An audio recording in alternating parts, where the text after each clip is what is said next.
Thumbnail শুনে মানে থাম্বনেলটা দেখে চমকে যেও না, প্রত্যেকবারের মতো, বা ভয় পেয়ে যেও না। পুরো ব্যাপারটাই খুলে বলবো। হ্যাঁ, এবার আমার তো কেস কাভারি, আমাদের যারা আমরা কৃষ্ণকালী মায়ের ভক্ত তাদের তো কেস কাভারি দিয়েছে, চাপিয়ে দিয়েছে, নোটিশ সবার বাড়িতেই চলে এসেছে ইতিমধ্যে।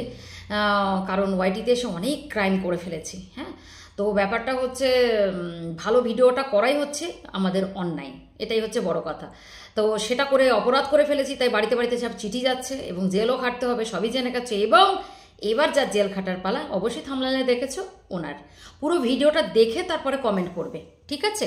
পুরো ভিডিওর সাথে একমত হলে তবে কিন্তু লাইক কমেন্ট শেয়ার করবে এবং সাবস্ক্রাইব করতে কেউ কিন্তু ভুলো না প্লিজ। তো চলো ভিডিওটা শুরু করে দিই। আমার ইন্ট্রো দিতে হবে? আশা করি দিতে হবে না। তো চলো ভিডিওটা স্টার্ট করে দিই। থাম্বনেল দেখে বুঝতে পেরে গেছো যে কি পারপাসে ভিডিওটা।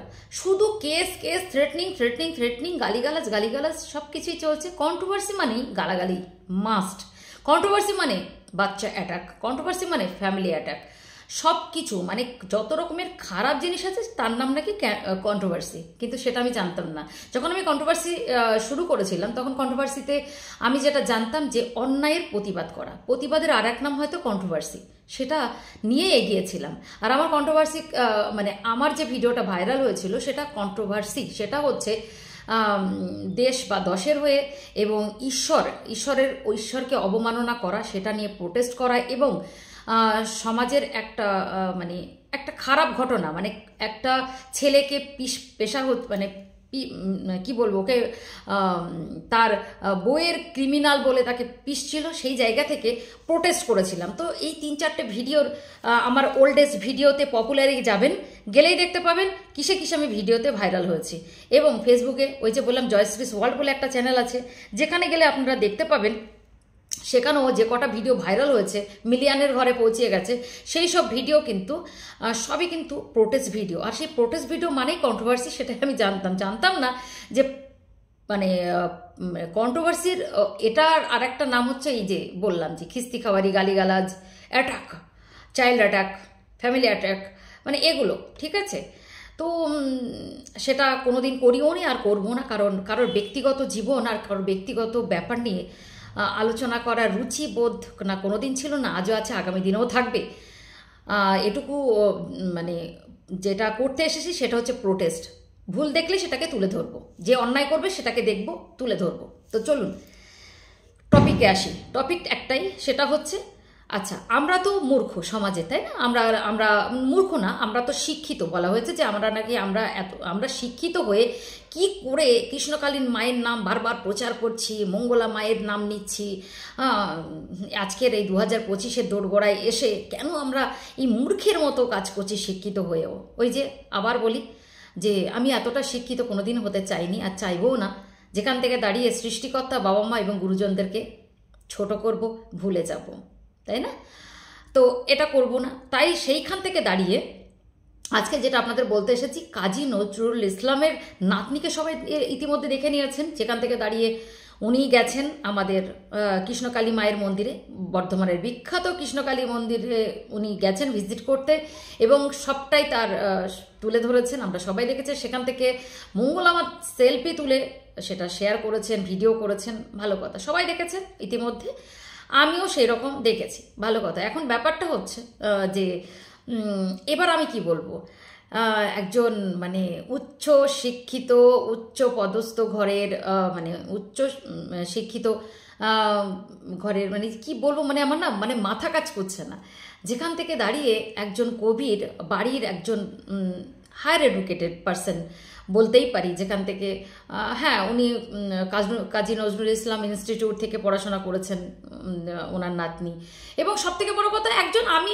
মুদ্রা কথা হচ্ছে এত বিশ্লেষণে যাব না, মুদ্রা কথা হচ্ছে উনি একজন শিক্ষিতা মহিলা, সমাজের প্রতিষ্ঠিত একজন, তাই না? তো সেই জায়গা থেকে দাঁড়িয়ে তাহলে উনি কি গোমুখ্য, মানে উনি কি মানে আমার এই যে জিনিসটা, যে তাহলে এবার কি ওনার নামেও কেস করা হবে, মানে উনিও কি তাহলে সেই কেসের মানে সারিতে থাকবেন? কারণ উনি একজন শিক্ষিত এবং উনিও এসেন একজন জয় জয়কার করছেন, মায়ের নামের প্রচার করছেন এবং ওনার ভালো মন্দ সবটা এখানে তুলে ধরেছেন। তাহলে আমার একটা প্রশ্ন আছে, তাহলে উনি কি মূর্খ না উনি শিক্ষিত? আর মানে উনি যে এখানে এসেছেন, তাহলে ওনাকে কি বলা যায়? মানে যারা এখানে বলতে চাইছে যে আমরা ভাবতে পারি না কিছু শিক্ষিত মানুষ কি করে এগুলোকে মেনে নেয়, তো ওই যে বলেছিলাম কৃষ্ণকালী মাকে এই কারণেই মানুষ ভালোবাসছে যে মিরাক্কেলগুলো ঘটছে এবং মানুষের বিশ্বাস এবং আস্থা যে যেগুলো মানে ক্রিয়েট হয়েছে মানুষের মধ্যে। এবং আমি তো বলি যে কৃষ্ণকালী মা হচ্ছে গরিব মানুষের জন্যে, বড় লোকের জন্য নয়, আর শয়তানদের জন্য নয়। তো উনি কৃষ্ণকালী মা যে কারণেই এসেছে এই ধরিত্রীতে, যে কারণেই, একটা তো যে কোনো মানুষের একটা ইন্টেনশন থাকে, আমার তো মনে হয় যে কোনো মানুষ যে কাজই করে একটা মানে একটা ইন্টেনশন নিয়েই করে। তা সেই জায়গা থেকে মাও যখন মানে এখানে এসেছে, মায়ের দৌলতে এই কাজগুলো হচ্ছে, ভালো হচ্ছে, রোগ ব্যাধি থেকে মানুষ আমরা স্বচক্ষে দেখছি যে ঠিক হচ্ছে, সেই জায়গায় দাঁড়িয়ে আমি বা আপনি কে যে সেখান থেকে দাঁড়িয়ে এগুলো আমরা অবমাননা করব? এতটা দুঃসাহস তো আমার তো নেই অবশ্য। কেননা সত্যি কথা বলতে ভয়ে তো ভক্তি অবশ্যই হয়, তার থেকে বড় কথা এখন আমরা সংসার জীবনে পা দিয়েছি, তো তাই সব জায়গা থেকে আমরা সেটা মেনে চলি। আর মেনে চলাতে আমার মনে হয় সত্যি কথা বলতে কি, যদি কোথাও ছোট হয়ে যদি শান্তি পাওয়া যায়, তো সেই জায়গায় আমার মনে হয় না নিজের ঔদ্ধত্যটা দেখানো খুবই দরকার, তাই না? আমার তো সেটা মনে হয়। আমি যদি দেখি যে কোথাও হেরে গিয়েও আমি শান্তি পাচ্ছি বা হেরে গিয়েও আমি মজা পাচ্ছি, আমি সেখানে হাঁটতে রাজি। তাই সেই সূত্রে আমি একটা কথা বলবো যে এই যে একজন বিশিষ্ট মানে পরিবারের একজন মানুষ যে কাজী নজরুল ইসলামের নাতনি সেখানে উপস্থিত হয়েছেন এবং তার ভালোটা এখানে শেয়ার করেছেন, তাহলে তিনিও তাহলে কি মানে কেসের মানে সব কিছু পাচ্ছেন? মানে তাকেও কি পাঠানো হবে? তিনিও তো একজন শিক্ষিত মানুষ, ওখানে গেছে এবং মায়ের নাম প্রচার করছে। আর সব থেকে বড় কথা হচ্ছে এই মন্দিরের একটা বৈশিষ্ট্য যে আরেকটা আছে, যেটা হচ্ছে এখানে না ধর্ম বলে কিছুই নেই। এখানে হিন্দু মুসলিমসরাও, আমার কমেন্ট বক্সে অনেক কমেন্ট করে মুসলিমসরা, যারা এই মন্দির থেকে অনেক উপকৃত হয়েছে এবং তারা যারা অপোনেন্টদেরকে গালমন্দ করে একটাই কারণে যে তারা খারাপ কথা কৃষ্ণকালী মাকে বলছেন বলে, অবাক লাগে। তো নির্বিশেষে মানুষই, তাই না? হিন্দু মুসলিম এইগুলো কোনো ম্যাটারই করে না এখন, সেটাই মনে হচ্ছে, কারণ তারাও উপকার পাচ্ছে, তারাও জয় জয় করছে। আর সেইখান থেকে দাঁড়িয়ে বলেছিলাম না ঘরের শত্রু বিভীষণ, আর এদের মতো কিছু মানুষের জন্যই আজকে হিন্দু ধর্মের নাম নষ্ট হচ্ছে, বুঝতে পেরেছেন? তাই জন্যেই একটাই কথা বলবো, কে কি বলল কে কি করলো নজর দেবেন না। আপনার ভক্তি এবং আপনার আস্থাকে আপনি রেসপেক্ট করে যেখানে আপনার মন চায়, যেখানে আপনার ভালো লাগে সেটাকে তুলে ধরুন এবং সেখানেই যান, কারোর কথাতে নয়। আর আপনি কি ভালো কিছু করবেন তাতে আপনাকে ক্ষতি করবে সেটা তো ভয় পাবেন না, কারণ মাথায় রাখবেন খারাপের দিন বেশি দিন না। আর আপনি ভালো কিছু করবেন তাতে তো আপনার সামনের দিক মানে বুকুচু করে করা উচিত।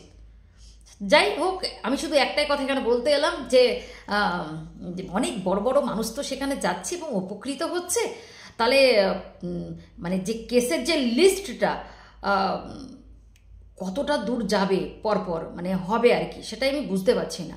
কিছুদিন আমাদেরকে বলা হলো, তো এবার ভাবছি যে ইনিও তো গেছেন বিশিষ্ট একজন পরিবারের, সম্ভ্রান্ত পরিবারের একজন মানুষ, তো তার জন্য কি কিছু কেস কাভারি হবে আর কি, এরকম ব্যাপার আর কি। তো এটাকে কেউ পার্সোনালি নেবেন না।